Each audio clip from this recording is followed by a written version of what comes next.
You have a story, you say something in the book which I thought was very interesting when talking about you as a woman.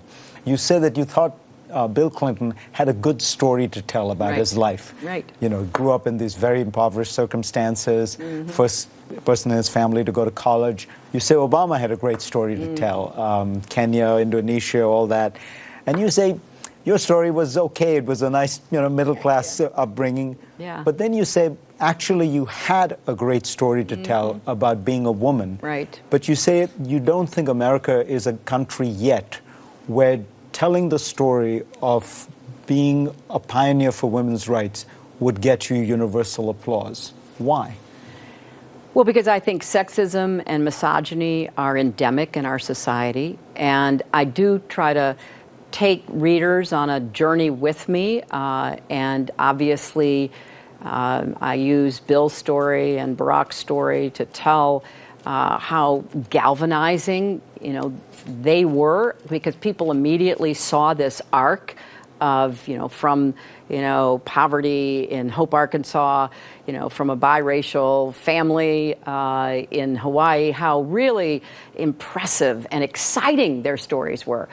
I'm a middle-class girl from the middle of the country, and so I always struggled with, okay, so what's my story? And it suddenly dawned on me that I was the beneficiary of these radical changes in, women's rights and opportunities that began in the 60s and continue, and that I could have and maybe should have tried harder to tell that story. But I quickly add, as you point out, I never thought there would be that receptive an audience. And I think that what's happened since this election may have cracked that open. I hope it has. I hope, I'm seeing tens of thousands of people on my book tour, and I've now shaken, about 7,000, 8,000 hands in book signings and spoken to, 10,000 more, and I've got much still to do. There seems now to be a willingness by more and more women and girls to claim their rights in a very explicit way, not an apologetic way, not like, excuse me, let me express my opinion. But no, I have an opinion. I want to tell you what that opinion is. And I'm hoping that in the book, the chapter on being a woman in politics really does further that discussion.